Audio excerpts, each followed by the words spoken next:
Hey, you're going to be okay. I'm Elizabeth May, and my functional health practice helps people heal when they've exhausted traditional options. When no one else can figure your health challenges out, my team helps you resolve symptoms and restores your health. You're listening to my podcast where we'll hear stories of healing chronic illness from a root cause approach.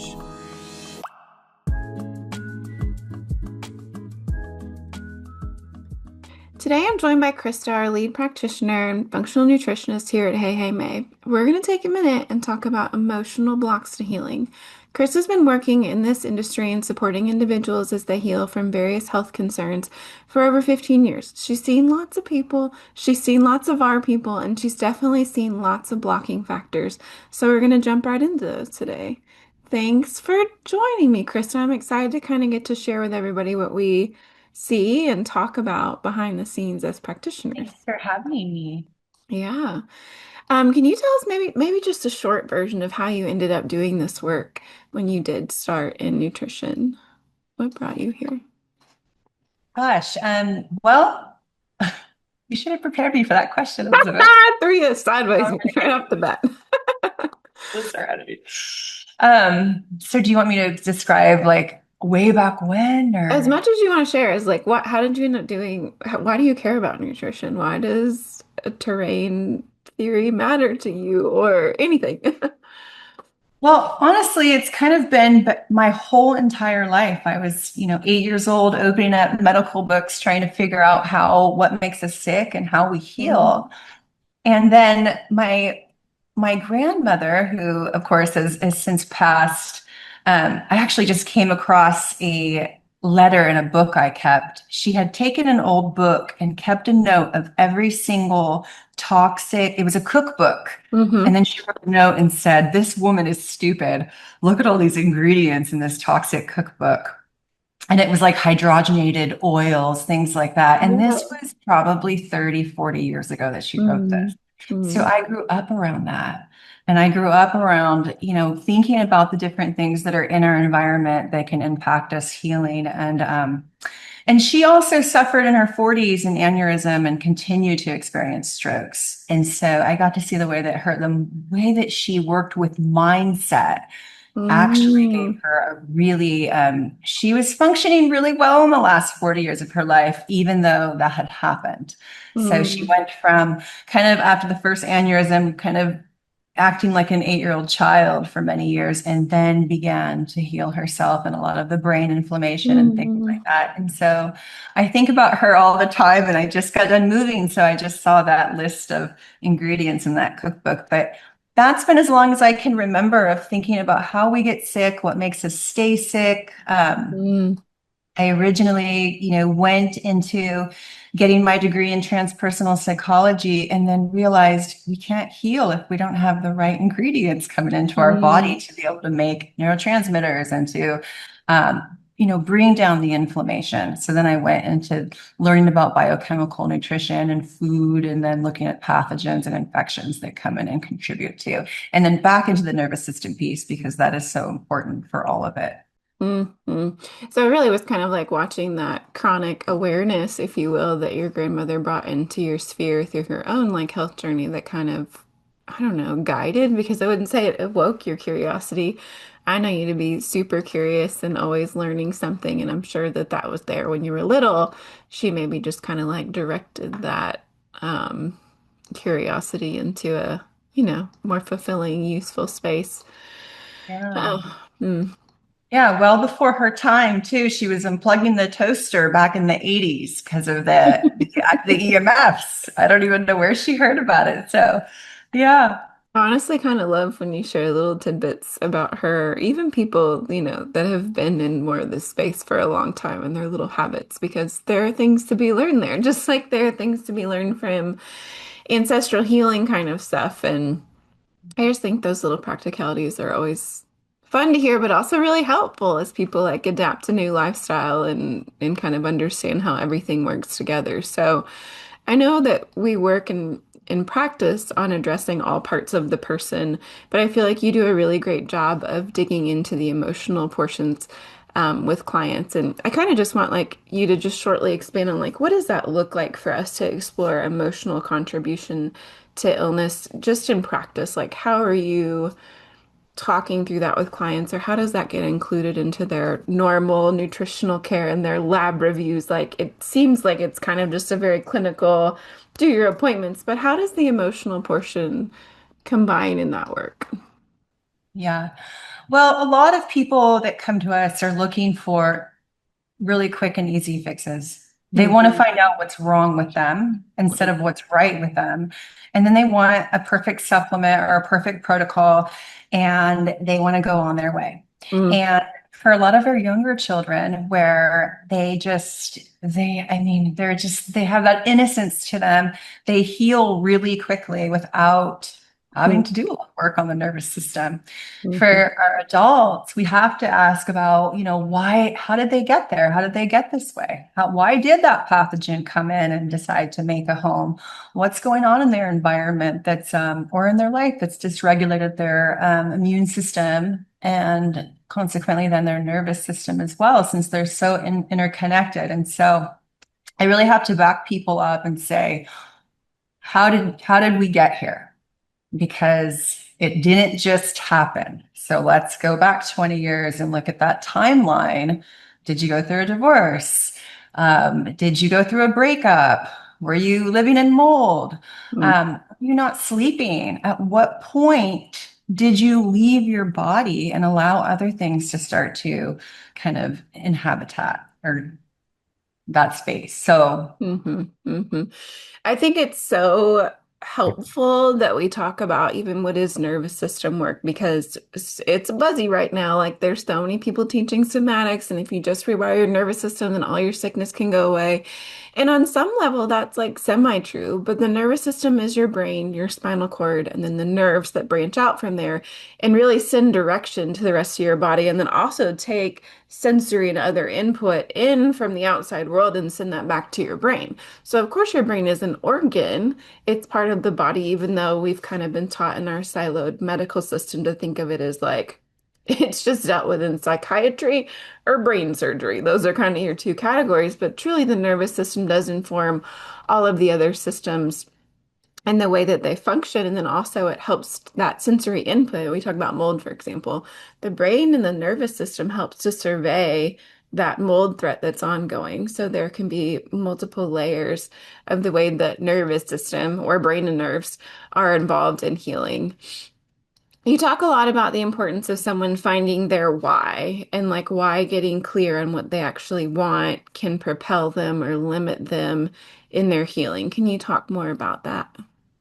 yeah. So if you don't know your why, you're not kind of honed in on that heart space, then you're dysregulating your nervous system because you've got the gas and the brakes on at the same time. And this is what I bring this up at least once or twice with everyone because there's a part of you that wants to kind of push forward. And then there's a part of you that doesn't understand where you're going.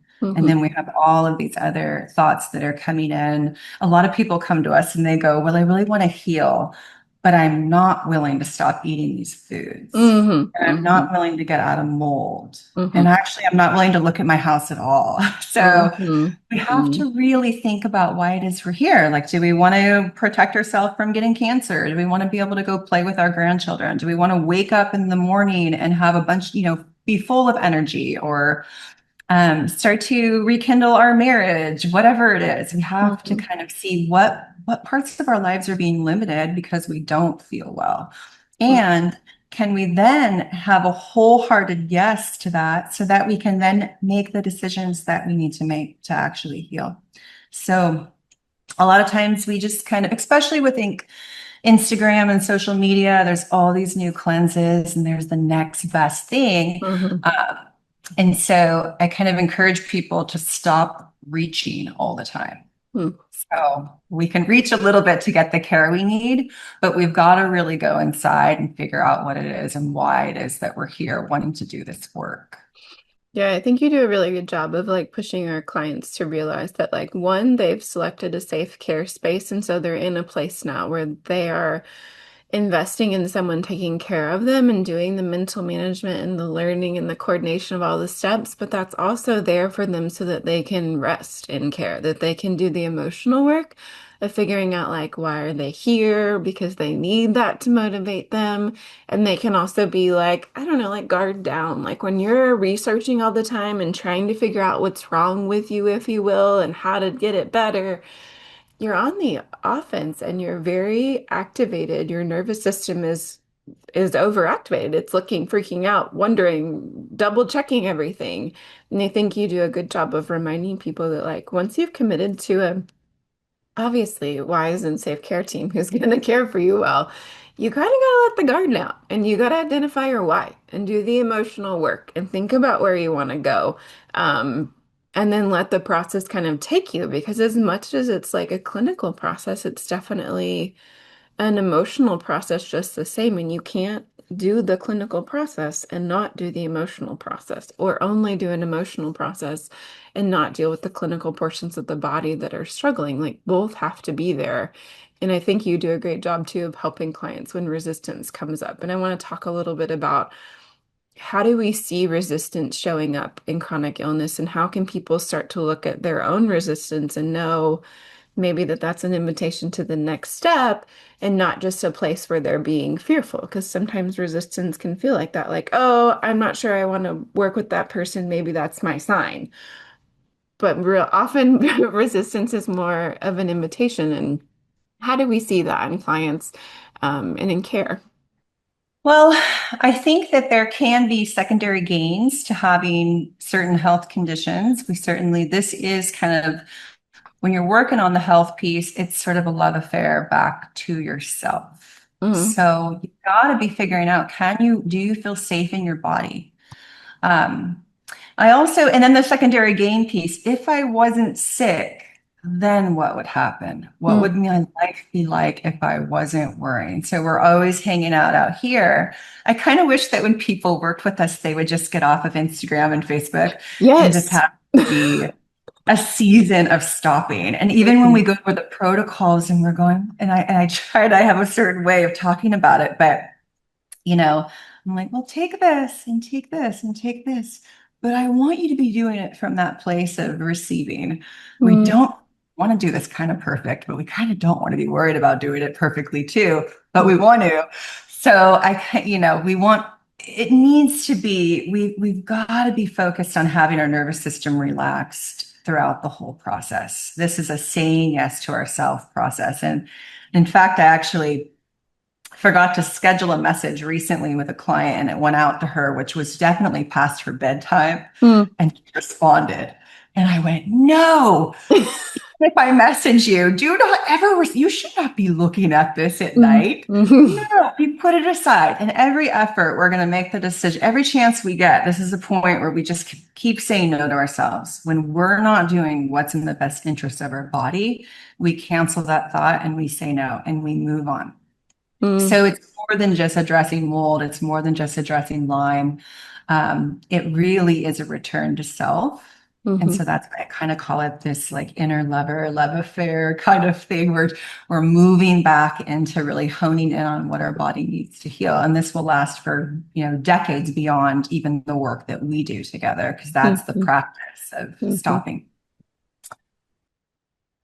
I think, patterns that we see a lot are that like avoiding, delaying, making chaos, staying in chaos, choosing without intentionally choosing to stay in like a sympathetic fight, flight, freeze state.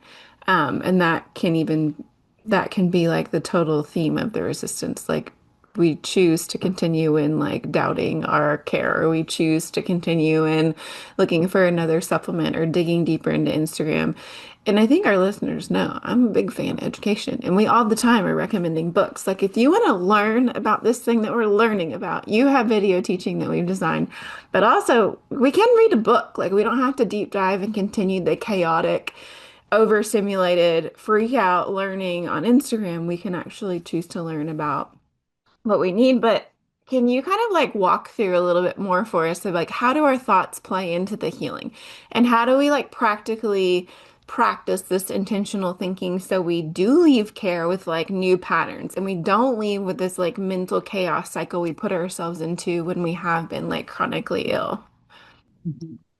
Well, I think part of it is noticing sensation in your body and noticing what you're feeling. So when we start to go in, we start to watch podcasts, it's not when your heart's racing and you're having a panic attack. Mhm. You're watching a podcast and wanting to learn something new when you're having like this fabulous day and you just want to eat up all of this new information. Mm, When you're in panic mode, that's when you're stopping, you're listening to a meditation, you're letting yourself take a nap, you're thinking about I really like for people to visualize and actually do things that bring them comfort, even if it's like, I'm going to mm, make some chicken soup tonight.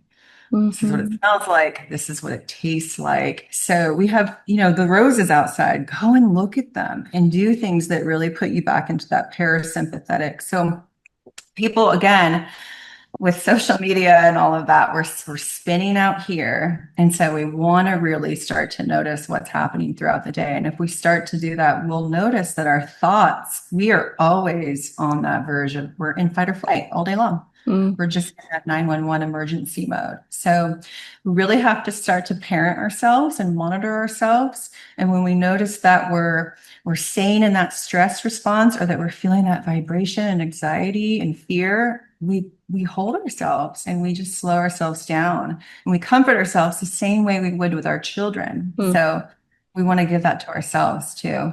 But again, a lot of people really aren't aware that they're actually, stressed out the entire day. So they're not mm, digesting their food, they're not mhm, detoxing. So we can throw in 2 to 3 liver gallbladder supports to help someone detox. So we can work on the mindset piece and balancing the nervous system, and that's going to work better than any of those supports, mhm. I think. Yeah. So, Yeah, we yeah. get to see it in real life because a client who will go and yield and take a small walk after a meal and then sit down and have a little bit of it, like a 10-minute, not even like an active meditation, just like a sit down somewhere comfortable, lay down for a few minutes, don't read your phone, just close your eyes and rest after a meal and then move on with your day. Like you can hear your digestion moving when you do that. You can hear your system repairing and taking that rest and like basically multiplying it. Or you can feel your body at the end of the day when you've been go, go, go and activated. You're like tired, but like in a fried way, and your digestion is slowed down. You've not been pooping. You forgot to pee all day and you forgot to drink water. Like those two clients are going to do completely differently, and all of that has to do with habit stuff, but all of that has to do with emotional choices we make before we put the habit into play. Um, Something else I think about is just like emotional processing, and you kind of touched on some of the like self-mothering and care stuff, but what kind of a role does not emotional processing play in someone's illness state and their ability to get better? And explain your question a little bit more for me. Yeah, just like someone who's like who's go go go all the time and life is happening to them and maybe they went through a divorce, but that's okay because it's over and it's gone now, or I had a miscarriage and it was awful, but on to the next try we'll go, like not pausing and dealing with or Yeah. experiencing the Yeah. emotional events. Or we had to mold remediate and gosh, it was so much work and it was expensive, but it's over now. But there's Yeah. like so much emotional, layer to Well, all of those things. and that is the spiraling, where we're spiraling Mm, all of the time and we're addicted to thinking, thinking, thinking about everything that's going wrong. So again, if we mm, watch our thoughts, they're just going like this all the whole day. And mhm, so we really have to go, okay, that thought just came in and I'm going to put it aside because the rumination really doesn't have any place. We have to see that it's happening. And if we don't have time to fully feel it then we mhm, put it aside. And then when we have time, we fully start to grieve. So taking that time to kind of grieve what's happened with the mold remediation, to grieve what's happened with the mm, divorce, loss, and to really go into that place of comfort and care.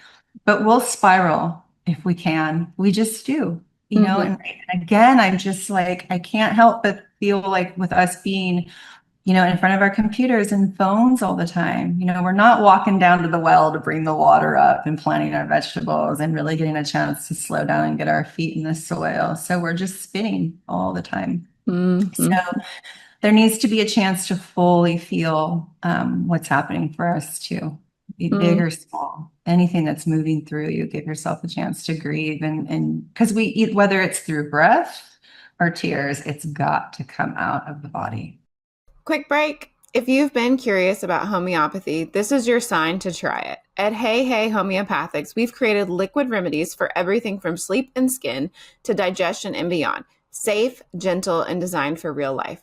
And if you're a practitioner, our preferred professionals line opens the door to powerful tools like no-sodes, miasms, detoxers, and more. Anyone can shop, but professionals can apply for exclusive access. Visit heyheyhomeopathics.com and start your path to natural healing today. Yeah, because otherwise it gets suppressed and then it can affect organ health and it can affect our awareness even if we're not able to or willing to yield to emotions as they come up. A lot of times those physiological signals to us, we see it in kids. Like if they have to oppress or suppress their emotions, then they start to sometimes not notice that they need to go pee. And so they'll have an accident. The same things can happen to us as adults if we suppress those emotional signals. And eventually, we're not going to get that body awareness and like feedback the same as we would if we're yielding to what the body brings up for us. But I'll talk about changing perspective and kind of using positive tools to support the body healing. How has humor helped you or clients kind of shift out of that fear, sympathetic, freaking out, learning everything state back into safety where their body's able to heal? Yeah. And that kind of brings up my grandmother again, because she used to just go left leg, right leg, left Mm, leg. And I was catching myself doing that, when I was going through my health journey and I was kind of going, I might fall if I walk.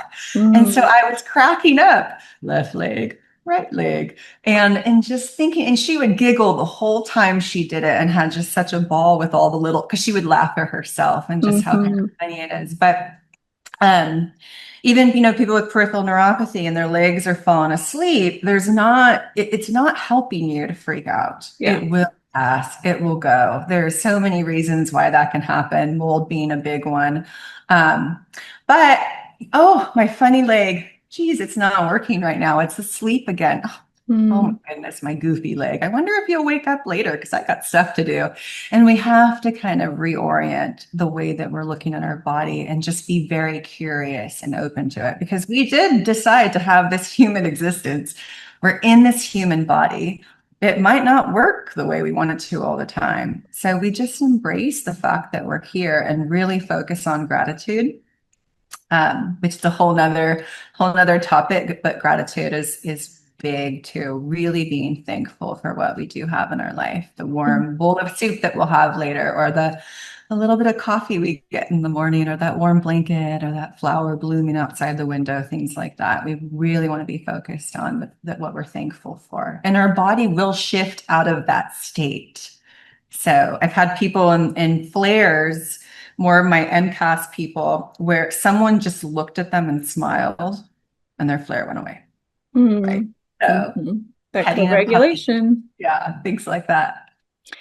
This reminds me of kids and like how they make light of things just in their naivety because they don't know. They don't have a 38-year-old brain that's like labeling something peripheral neuropathy or POTS or whatever.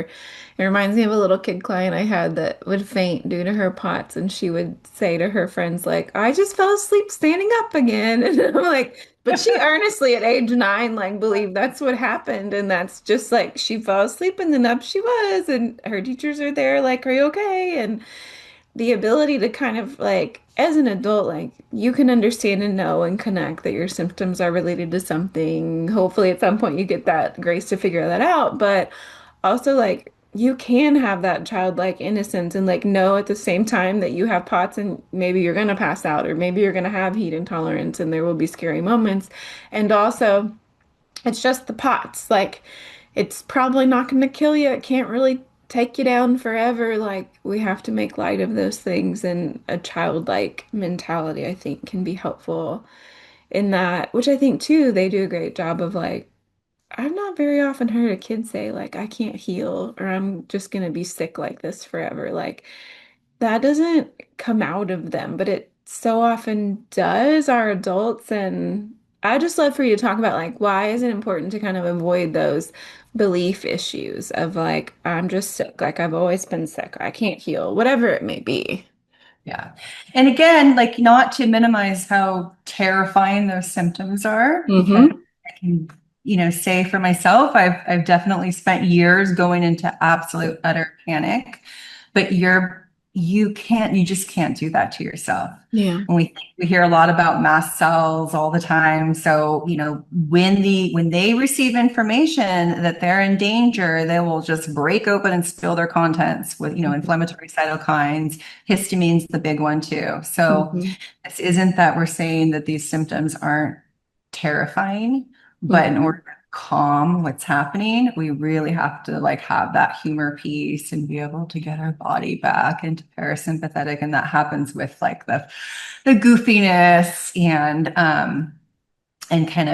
kind of making light about it. And again, believing absolutely that we have the ability to heal. And I think the healing that bucket is 70, and everyone probably has heard of the Mm-hmm. histamine bucket. It's 75% full already if you've got nervous system dysregulation. Mm-hmm. And I used to have a friend of mine that would go, well, I went out to dinner with my friends and I ate all the foods I was supposed to eat. And then I came home and I couldn't sleep all night. My heart was racing and I had diarrhea. So Mm-hmm. what did I eat? It's not what you ate.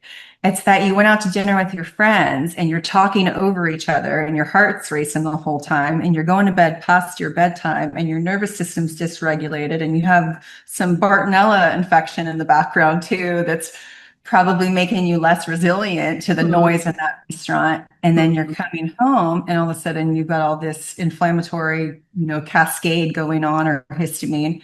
And yes, you've got diarrhea. It actually wasn't the charcuterie plate that you had.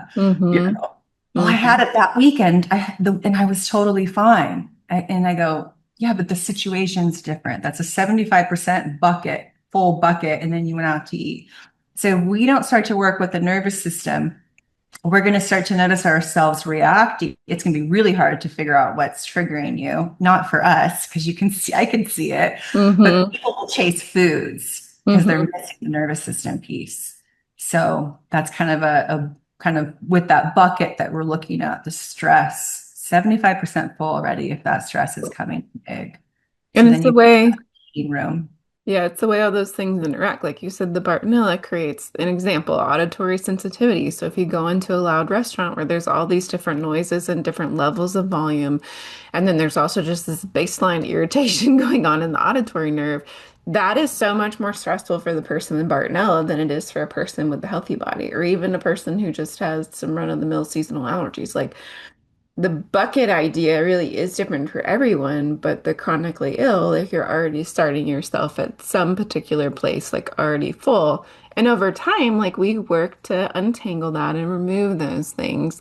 But those bucket fillers do really impact our ability to be resilient, like you said. Can you talk about how mold and stress, um, I know we just talked a little bit about like restaurant stress, but maybe another example of stressor Yeah. that Well, I serves as was like a just big thinking bucket about filler. that right before you had asked it. I'm going, oh man, mold and Bartonella, because Mm, you're gonna have such a hard time figuring out what is what when those are lurking in the background. And again, mhm. they just fill that bucket right up to the top. I used to go to a kind of a nighttime evening singing circle, and What? and why can't I? Well, not really by choice. I thought it would be Okay. helpful and Okay. relaxing, and it was beautiful. Hmm. But it should be this very calm environment. It's candlelit and it's in the dark and it's just Mm, beautiful. And I would go home and just be buzzing in my body all night. mm, And when Bartonella was flaring and living in mold, those are the kind of funny things that you'll see where you'll go, I went out to lunch with all my girlfriends. It doesn't even have to be mm, at nighttime. And then mhm, all of a sudden, you've got this overactive. And with mold, really, your nervous system is just, it's really sitting there with its finger in the light socket all the time. Again, we mhm, refer Bartonella being similar too. And the Hmm. mast cells are primed by engaging with the mold too, depending on what part of the body the mold's affecting. We think about coming up through the nose and the olfactory nerve here in the brain. So we've got so Hmm. much brain inflammation. Hmm. Um, and then we've got kind of an overactive, a lot of people, it wasn't until COVID really, but they didn't realize that they're a histamine patient Hmm. until COVID. And now those histamine symptoms that have been around for decades are way worse than they've ever been. And then we think about the mold that's probably been there for decades too. It's very difficult to get into. Most of us are not in a clean home. We've Hmm. got to make a decision to get into a clean home. You're going to Hmm. notice those symptoms come down. If you work with the nervous system piece to empty that bucket, you're going to be able to hang out with mold a little bit longer with that before it's doing things. Hmm. Sometimes, not Hmm. all the Yeah. our innocent children get affected all the time and they're happy as can be. So Hmm. But it's gosh, they also don't have that stress chemistry. Like when we teach through functional immunology and the portions that can drive inflammation and can drive ongoing immune dysregulation, one of the big ones, yes, is brain inflammation. So a lot of times that's pathogen related. Sometimes it can be like a TBI or a concussion. But most of the time it is like breathing in mold or strep in the ear, nose, throat, pathogens crossing the blood-brain barrier. But one of the other big equal players is stress chemistry. And whether that's stress relationally, like an actual like divorce is an easy one. Okay, somebody goes through a divorce, that's an obvious stressor. Someone dies, that's an obvious stressor. But also, stress chemistry is present when our body is dealing with a lot, whether that's infections or mold or whatever. And then we add on top of that, and that creates and pushes that stress chemistry. And kids just don't have the relational, interpersonal, they don't even have the awareness. Maybe they live in mold, but they're not every day ruminating and trying to figure out where is it? How do I get rid of it? How do we pay for the remediation? Like all of those pieces children in some ways can be more resilient because they are missing this portion that we as adults have as a bigger factor that equally drives inflammation in the body just as much as the other infectious pieces do. And it's very interesting, I think, because on the internet we can all learn like the symptoms associated with this. This is symptoms with an MCAS. This is a Bartonella infection. Yeah, can be all those things, but everything goes together. Like all of the parts inform the other parts, and it's really almost impossible without like a trained mind and eye to see that they all go together. And getting to like a nervous system balancing place requires understanding the multifactorial process that like got somebody there. Mhm. The resilience is definitely going to be, affected by the amount of stress that's going on and the ruminating about what's going on too. So we Mhm. have to have that place of openness when we're dealing with whatever it is we're dealing with in our life versus going into that constriction and collapse, which is where a lot of us are spinning. Mhm. And kids, also sometimes aren't in the home as much too. So it's mom who's Mhm. hanging around the home and the exposure can be greater. And then again, yeah. Um, Mold also causes a lot of anxiety and depression and stuff. So it can be hard to figure out what's what Mhm. and be hard to come out of it enough too. So that's what our job is to figure it Mhm. out for everybody. Yeah. Yeah. One of the other things in regards to nervous system balancing is this gas and brakes analogy. Can you kind of expand on that for me and just talk more about that? Yeah, so just not making a decision about what it Mm, is that you want to do. So we've the gas and the brakes, with the nervous system, you're in a place of constriction. If there's a part of you that's, well, I should do this, but I can't do this. So we really want to get really clear. And we get clear from a place of grace and a place of opening. And I'll kind of have clients kind of clench their fist and then really feel what it feels like to kind of slowly open their body or to hold onto their body and then move their arms out. But because we want to be able to get clear on our decision and then from a place of openness, start to then decide, well, what's next? I only got to figure out what's next, mm, not what's out there, but the next step and then the next step. So, but really the gas and the brakes is about being indecisive and hanging around in that indecisiveness for a really long time. And mm, sometimes all you need to know is what that next step is. hmm. And so, Which is um, hard to trust the next step or to trust, if you're not the one coming up with it, like where you're directed to go next. And part of, I think, committing to a healing process is committing to saying like a next yes, like not controlling every part. I'm not saying to be unwise, but to for a season yield to the process that's being laid out before you that you've invested in so that you're able to give your nervous system kind of that clear forward movement and you're able to give yourself that like an object in motion stays at motion. So that still does apply in that kind of thought process that um moving on and kind of trusting and entertaining the next step instead of doing the back and forth thing can be really helpful to healing, even if there's mistakes along the way, or you look back and you're like, I shouldn't have made that choice. There's value in moving forward towards an empowered kind of progress. Yeah. And everyone, that I've worked with, as soon as they say yes and make that decision, they're so happy. I feel they're Mm-hmm. just like beaming on the next call. So Mm-hmm. that indecisiveness, how long does it have to kind of last and hang out there? And Mm-hmm. can we make a decision of really again finding our yes and no, and then making a decision on, the parts of our lives that have been impacted and moving out of it and being okay with whatever that decision is. So, Mm. yeah. Let's talk about future tripping. What is future tripping and how does it maybe inflame or affect the body's health? Yeah. So kind of feel like this whole time we've kind of been talking about the future tripping because there's the worrying and the ruminating. And so again, staying in the present. When you're in the present and you're in your body, you're going to be in parasympathetic. And when you're in parasympathetic, that liver and gallbladder, the gallbladder is going to be, dumping bile, and we're going to be able to detox too.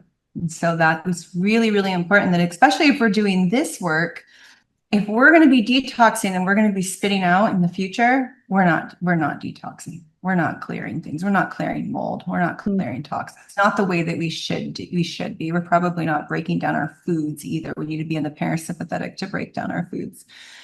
So again, being in the body all through the day. And sometimes that just means tracking yourself every minute. Right now, I'm just going to walk to the kitchen and get a glass of water. And now I'm going to, Mm. it can be kind of goofy. Then you laugh at yourself because it's goofy. So you're really parenting yourself the whole day. Oh, well, now I'm going to go to the store. You don't need to know Mhm. what you're doing after you go to the store. Unless it brings you joy to think about Unless it's life-giving. get to the store. And you can feel it in your body when you're doing all of that. You can start to go, am I feeling tense? Is there constriction anywhere in my body? Am I not breathing? You know, am I not dropping my face? Is my face all tensed up? And really notice that and then stop and watch what happens to Mm-hmm. you. This kind of practice will take you out of a flare.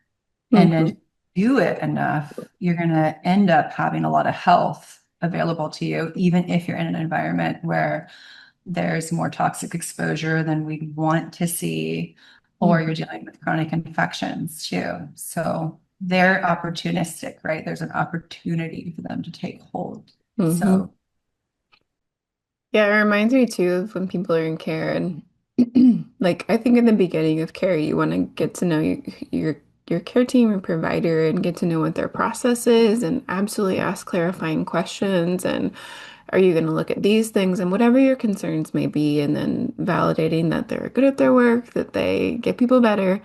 And then you enter that care process and then you got to stay in it where you are, right? Like a lot of times people future trip and like, are you gonna address this? Are we gonna do parasites? Are you gonna get to this? Are you gonna make sure my B vitamins are okay? Are we gonna retest my labs? And sometimes we do need to advocate and say, hey, are we going to retest my test? Because you want to know for financial planning or what?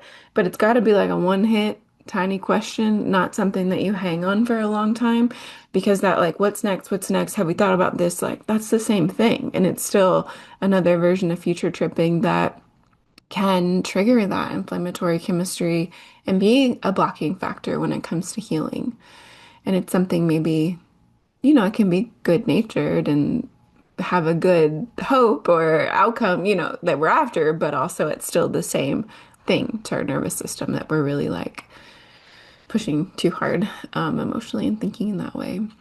And that's that clear yes too. I mean, most Mm, whether it's immune therapy or working through an antimicrobial protocol based on findings on a GI map, for example, that the protocol is probably gonna a good protocol is gonna last a few months, 3, sometimes 6 months.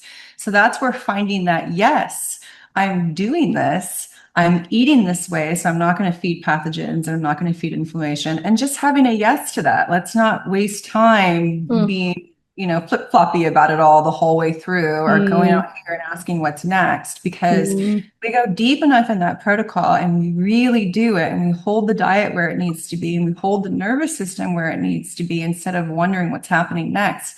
They work.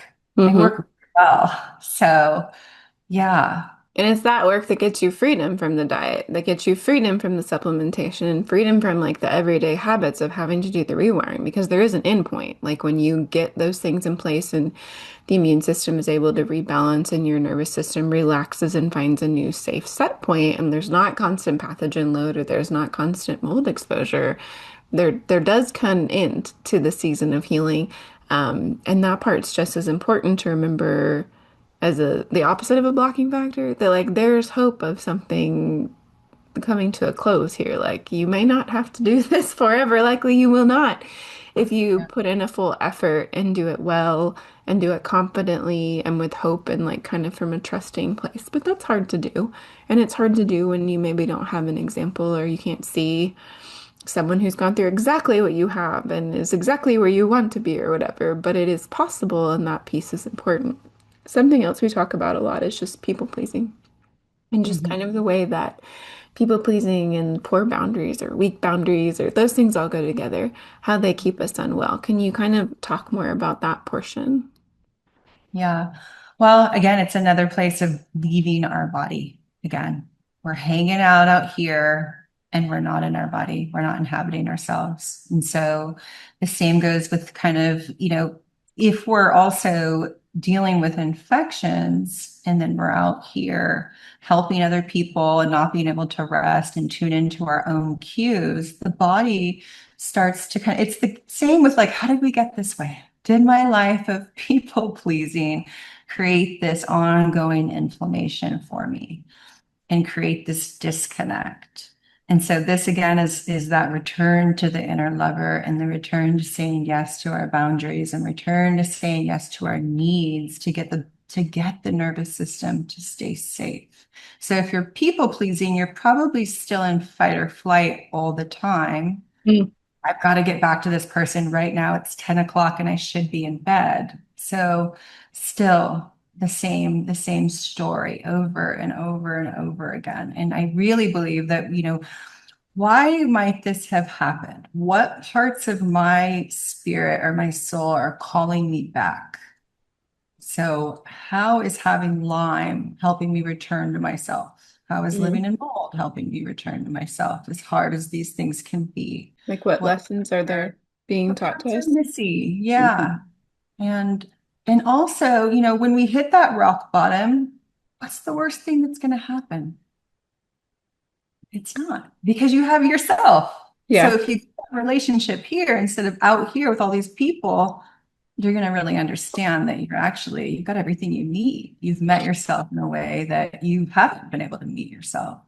So Mm. no to people pleasing all the time, all the way, and tracking that too. We have to know who we are to really know when we're pushing outside of ourselves too. Sometimes we don't realize we're people pleasing. We think that's part of what we want to do. Might Mm-hmm. not be, right? Mm-hmm. So, um, yeah, I think when that inner lover really comes back and you really choose yourself first, you're going to start to notice that your edges against everything else, they're not as much. You're just fluid. If you've been wanting to transform your health but don't know where to start, I've got you. My full color cookbook is much more than recipes. It's a 300-page crash course in healing through food. You'll get 125 plus gluten-free, dairy-free, soy-free meals the whole family will love, plus step-by-step guides on shopping smarter, improving digestion, and making your kitchen a healing place. It's gorgeous, practical, and designed to make healthy living simple. Grab your copy at heyheymae.com/cookbook and start changing your health one delicious bite at a time.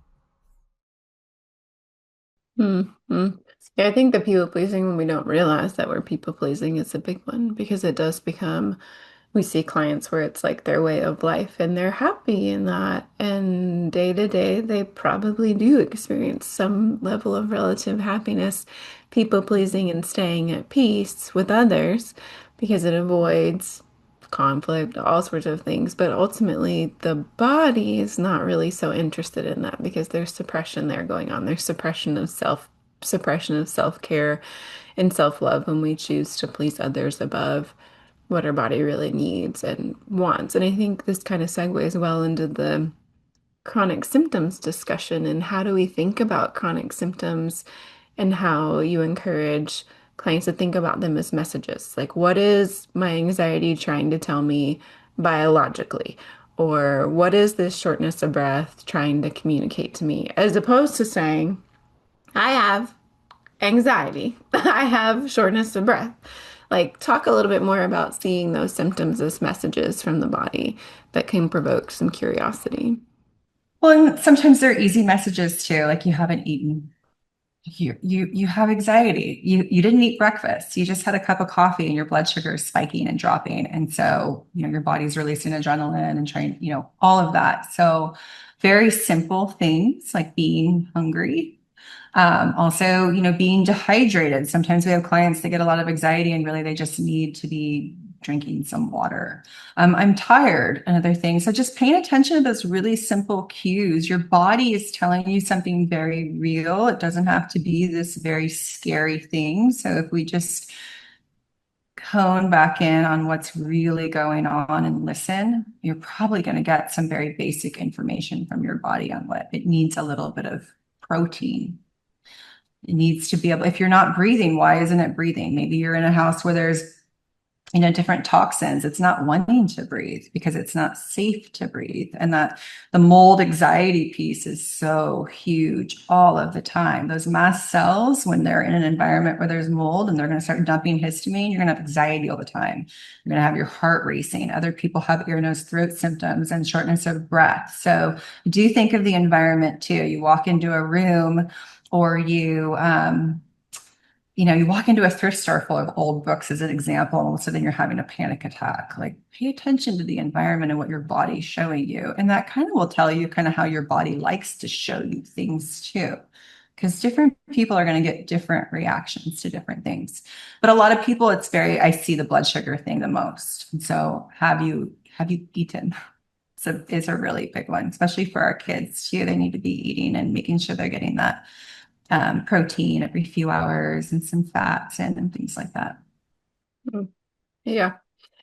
I think, understanding symptoms and being curious with them, so much more powerful than taking them as a weakness or I don't know, or just like a bad thing. Like it's just a little news coming into the body and that's it. Like we can leave it there. We don't have to, back to that stress chemistry piece. We don't have to kind of like label things or use them for anything else than curiosity, which curiosity is so helpful for the brain. If we talk about nervous system re-regulation and polyvagal theory, like curiosity and just learning from something, including your own bodies, is actually more restorative to the brain than, the others. So I think that's a goody goody. Something else I want to talk about was just how this idea of trauma has kind of inundated lots of our language in our just collective, but then it also, um, I feel like sometimes we can kind of meaning make a lot of things, right? Like this is just my trauma, or this is my physical symptom, or this is because of the trauma of being in mold, or like we can kind of almost like brain trip out on all of the meaning and the language around what's going on in our body, and then we kind of get stuck and we end up with decision fatigue because it's kind of that same meaning making stuff. And back to the like gas and brakes at the same time sort of sentences. But or how do we see clients moving forward and like establishing their own clarity that's not identifying with a past thing or the current mold thing or whatever, but identifying with more like clarity statements, if you will, like moving forward, like I will not live in mold. I will live in a clean home. Those sort of things instead of identifying more with like the cost of the mold renovation and like how we used to be in there. We're always looking for pieces of furniture that maybe were there that are still making us sick. You know what I'm kind of getting at? This like how do we counter the decision fatigue and the surveying of all the things with like positive forward movement and statements that really help us get somewhere. Hmm. That's a lot of little pieces with a lot of little answers. I know. Well, Uh, you say whatever you want to say. yeah. So again, when people do make the decision, like they light up. So that first thing of really seeing how that feels in your body, I won't live in mold. And how does that feel? Some people are like, well, I just took this like big exhale. I just said I won't live in mold, and all of a sudden I can breathe again. So there's that gas and the brakes thing where we want to do it, but we haven't made that decision, and so we're stuck. So being able to be really clear on that, and then know, I only need to figure out the next piece to that puzzle. And then hopefully the big thing is really either as a mama, making that decision on your own and following through and Mm, really being firm. I won't live in mold. And that might mean I have to move 12 mm, times, but I mm, won't live in mold because mm-hmm, I know what it does. And I'm really clear on that. And mm-hmm, in the meantime, I'm going to come back into my body and work on the nervous system piece. So while I am living in mold, I'm actually going to be okay and I'm going to thrive. So, and that also goes to like, let's say you do walk into a bookstore or your own home and your heart's racing and you have chronic anxiety, the curiosity piece. So interesting. That's what's happening. Wow, my body is this excellent messenger and it's telling me, I mean, really, you're like psychic, right? Your body's telling you all of it. So listen. And then you go, it's okay, body. It's okay. Because we're still safe. And I know this now. And we're going to be okay because I'm going to do something about it. And then mm, hopefully you have a partner who you can get on the same page. It mm. takes That's a big one. time. Takes a lot of time sometimes because sometimes partners aren't the ones home or they're not thinking about their symptoms. Once you're on the same page, you get to create and dream. So this is, and then of course the family treats you like you're crazy too. So there's a lot of moving pieces sometimes for people, but you just have to know your yes and make one decision at a time. And then really, again, with the curiosity, shifting out of the trauma piece of what's happened, because the body will heal, especially if it can really believe that you're taking care of it and you're going to take care of it and that you're safe. So what we say to ourselves all the time, even with our kids, I'll say to my daughter, if she does get an illness or a fever, I'm like, oh, your beautiful, amazing, magical body. Look how great it is. It's launching a fever. Wow. It's just Mm, incredible knows exactly what it's doing. mm-hmm, How amazing is this? Look at my amazing body telling me that there's some toxin in my home. And now I'm having this heart racing. Wow. And now mm. I'm going to calm down and figure out how I'm going to navigate that in the short term. Yeah, there's more So, like affirmative statements that give the body something like concrete and encouraging and more more measurable. You know, like you can say like, okay, this symptom is associated with this. That's really cool that I'm doing that, as opposed to like the searching thing. I think homeopathy world does that really well. A lot of times they talk about just like supporting a symptom but not crushing a symptom, and maybe that's even more, I think we do that well, but I feel like they language it out very well as opposed to Western medicine where we're like squash that fever, it's not good, but like the comfort and the language part around it, that like yeah, like you have a fever. That's so cool that your body's doing that. Let's bring it down a little bit so you can feel a little safer, but like let's still leave it so it kills what it needs to kill.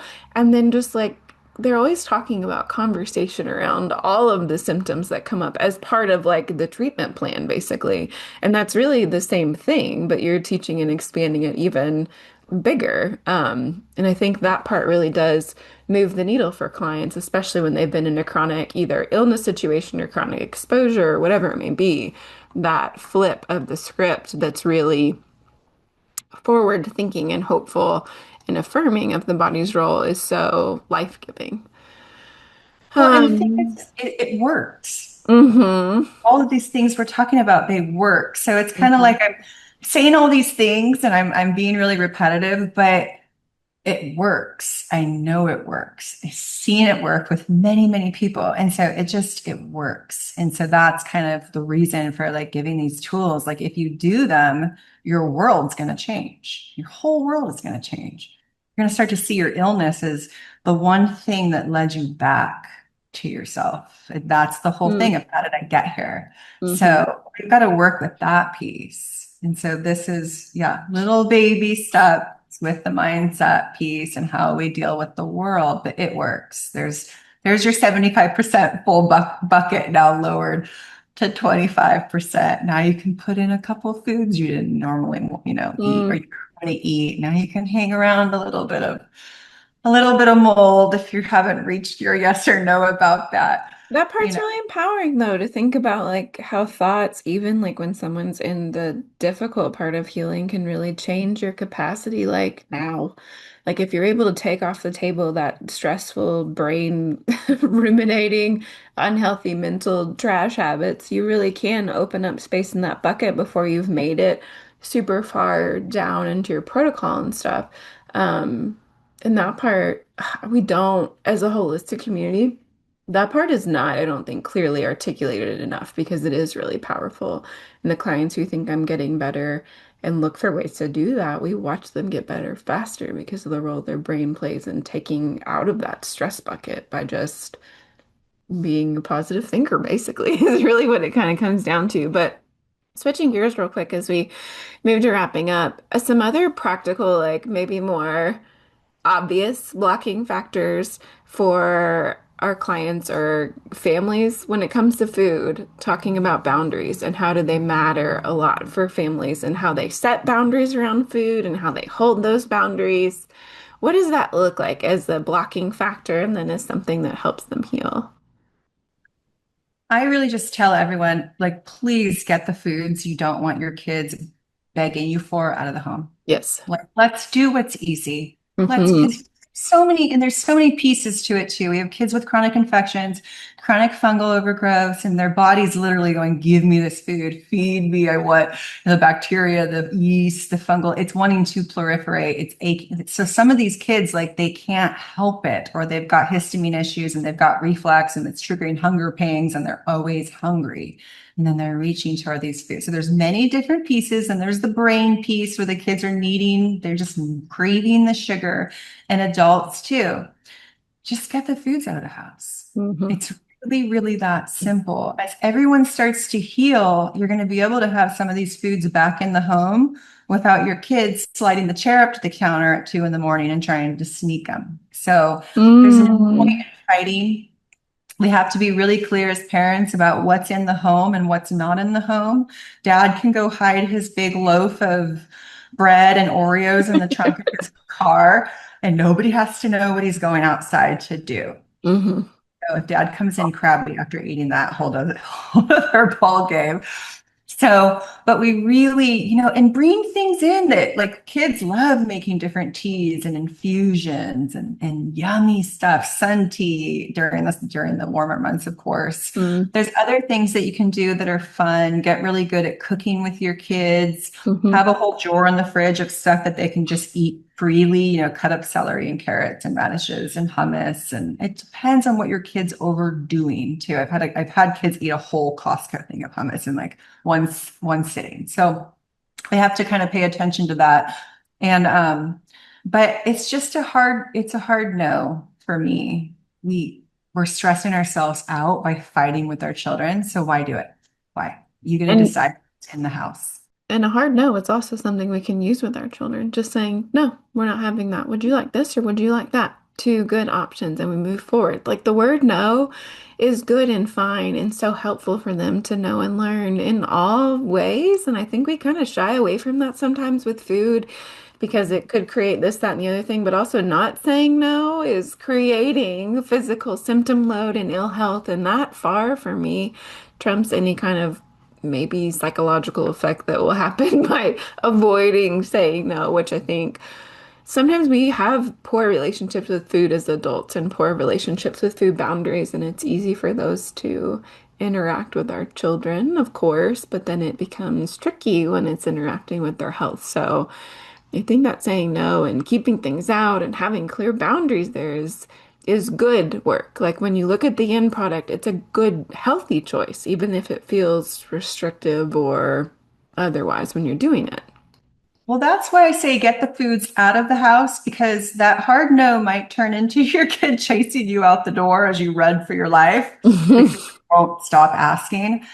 So we just get the food out of the house because then that no, well, what are you going to do? Right. So Hmm. in my home, we eat whole foods, Hmm.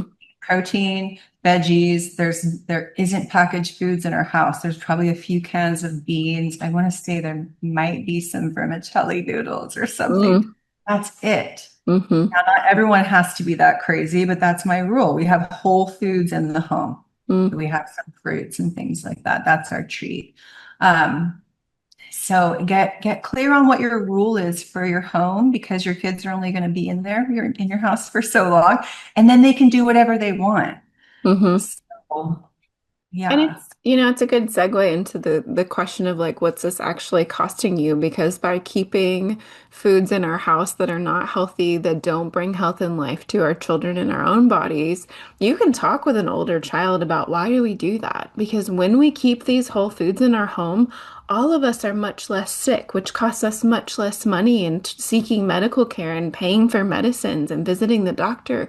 And because we choose whole healthy foods, we have this pile of money that we can go on vacation with. We saved $1,000 this year because none of you had to go to the doctor except for your well checks. And so we get to do something fun with that.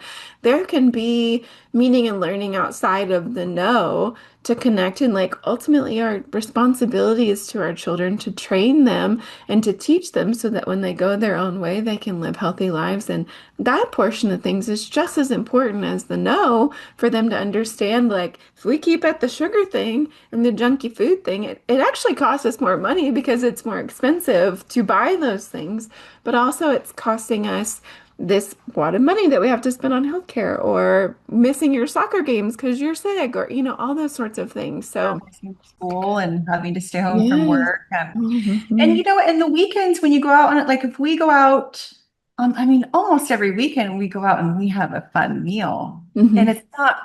I'm not trying to have a fun meal, but it happens to be a fun meal. It's an amazing gluten-free pizza or some fries with aioli or, I'm Hmm. not picky.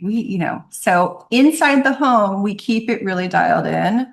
When we go out and play on the weekends, we're gonna go get our big, again, we're gluten-free in our home, so it's a big gluten-free burger, Hmm. but it's got bacon, it's got all the cheese and dipping sauces, and big fries to no end. I mean, Hmm. I'm not worried about it because Hmm. we've given our body what it needs, and there's a little bit of room for a little, other things to come into, big pizza, things like that. So um, and then the kids really look forward to it. They appreciate it too. When it's like Hmm. Hmm.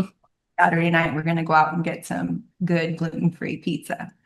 So, but And it's an event and it's a thing. And it's like kind of going back to, I don't know if you were raised the same, but it was like that. Like we ate at home all the time during the week and then we went out. It was a very connective family event and it was fun. And we were minding our manners because we were really looking forward to it.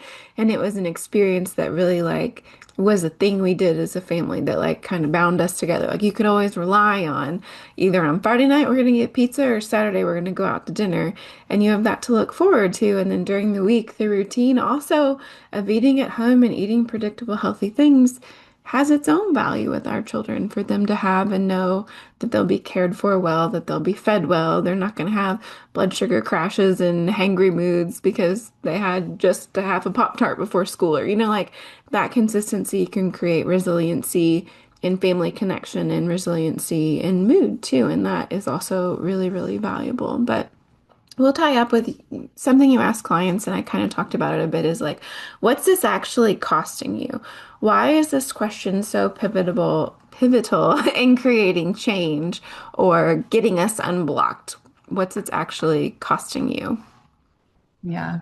And it can be a hard thing to ask too, because we can go through our health journey for 10, 20 years and actually never have asked ourselves what it's costed us. And Mm, true. it's a big question. It really requires a lot of self-compassion and grace of, wow, this, and what has it costed me? What did I lose throughout all of that time? But if we are true to the nervous system piece too, because that is, I really believe, such a huge part of it, we also have to go, and how did this happen? At what part did I decide? Hmm. What time did I decide to stop listening to my body? And can I come back into that place of safety? And there can be a lot of trauma wrapped around that question too. There's lots of reasons of why people decide to leave their body. So that's why that Hmm. grace and compassion needs to be there of going, I left my body for this long, for this reason why. And that was exactly probably what needed to happen. But now I'm ready to come back. So I want to be clear on what that's costing me now so that I can heal. Because I have this vision now of what I want the next 10, 20 years of my life to be like, and it's not that. Hmm. So, you know, I- and then we're able to make change when we get clear on what it is that we're wanting to do. So it's kind of like creating a vision board, but for yourself, for your body, for your healing, and getting off of the internet. It's a big thing. That Yeah. future piece is important because if you don't know and you can't visualize where you're going, just like the hope piece, like if you in your mind cannot visualize that you can be healthy, that you can be rid of whatever symptoms, and then like this is what your life's going to look like every day when those things are gone, it's really hard to get to that place or to feel motivated consistently. And that maybe is like another blocking factor, just not having a very clear vision, not taking the time to really like walk through. Where do I want to go? What do I want my life to look like? And when that happens, how's it going to feel? Because that is so much more motivating than focusing on symptom load, even what you have to do every day to get there, understanding what's going on with you. That piece is really powerful too. Yeah. Well, and also, the whole shopping for supplements and protocols and this program or this program, it's kind of like the new Mm, spiritual materialism. It's kind of the new thing we're shopping for. And mm, so we really, there's so much marketing going around this cleanse or that biohacking or this or that. So that's why we really need to kind of quiet the noise.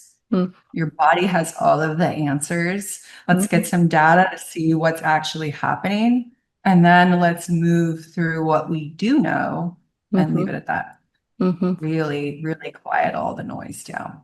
Yeah, and then getting to So, explore the whole time, yeah. like, what am I supposed to be learning from this? Because there's absolutely always a lesson in it, whether it's like you and I, where we've gone through these things and we found a knack and an interest and a skill in making this happen for other people, or if it's to learn how to deal with our ruminating that's added to our ongoing stress bucket for 30 years, or if it's to quiet our poor food habit, whatever it may be, like in that journey, exploring the emotional outcomes for us, not just like my health's gonna get better, yay, but like what am I learning here? Because I'm not searching and Googling and freaking out. Like, what am I getting to take away from this journey emotionally too?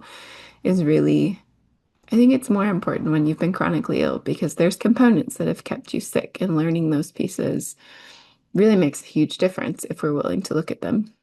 But I appreciate you sharing a lot and walking through all of these pieces. I'm going to kind of wrap up with my same old question that I ask everybody, and I'm kind of eager to catch you with it. Hopefully, you have a ready answer in your brain. I think you will. But what's one way that you or your family's been loved well in the seasons when you've struggled with chronic illness? Loved well. I just think of a good bowl, a good pot of soup. But I don't know if that's the answer you're wanting. I mean, it Love can going on be. the season of, I mean, that's what, what we've been talking about too, and just everything, anything that you find, and honing in on what you actually find to be nourishing. Mm, We just, again, we focus on what's wrong in the ruminating, mhm, constant researching. So focus on what's available to you in this human body. And I would walk around during my times of when my illness was, or my illness, when I was not feeling well and was dealing mm, with all of these different symptoms. And I would just go, thank you that I can walk around this room. Thank mm, you that I'm here. Oh, thank you that I can breathe. Thank you for this food I'm about to have. Thank you, thank you, thank you. Oh my gosh, I see mm, the sunlight. Thank you, thank you. And really, I mean, in a time of illness, have gratitude mm, for all of the things that you get to enjoy, and just to even when, and then of course the goofiness too of my darn shoulder. I mm, had one practitioner that when I was dealing with some pain, and she said, I want you to use your heart to lift your knee up to your chest, because I was having some issues with movement. mhm, And that's kind of how we want to see our life too. Use your heart to deal with that shoulder pain. So as you look at the shoulder pain, look at it with your heart, if that makes sense. So really bringing that appreciation and that love to all parts of your body, even if they're not feeling their best on certain days too. mm. So That's really yeah. sweet perspective and something that I don't think too. I mean, multiple things. Soup does count. And then also the figuring out what really is nourishing to you and then meeting the parts of our body that are struggling with love and looking at them through that perspective of like, I think about just personality wise, I'm wonderfully kind and lovely to small children because they are who they are. And it's so easy to be like, it's okay, your boo-boo that hurts and your knee is fine. And it's okay that your shoulder got scuffed and you're gonna hold it like this, even though it's really okay. Or it's okay that your belly hurts. It's just eating up your food. It'll feel better tomorrow.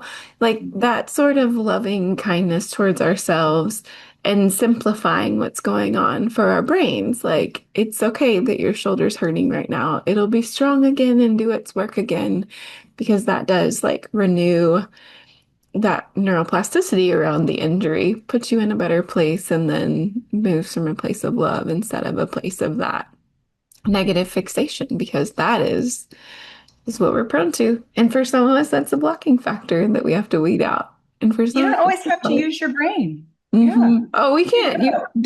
do have you and I learned that lesson yet? I don't know, but Yeah. You can just, yeah, you'll know when you need to use your brain. Otherwise, yeah, just use your breath, use your yeah, heart. yeah, Yeah, that's laugh. good advice. Yeah. Well, thanks for sharing with us and sharing lots of what you've seen, but also lots of practicals. Hopefully, it'll be very helpful. I know I have learned some things today that I always forget about humor, which is so lame because it's so easy, but it's such a good tool. So, thanks for sharing with us. Thanks for listening. I hope you're leaving encouraged, curious, and hopeful. If you learned something, I'd love for you to share this episode with a friend. Hey, we're all healing together. You can learn more about my practice, our team, and what it's like to work with us at heyheymay.com. I teach lots on Instagram and answer questions each Monday. My Instagram handle is at heyheylizabethmay. You can watch these episodes and more on our YouTube channel at Hey Hey May. Learn about and enjoy our homeopathic line at heyheyhomeopathics.com. Happy healing!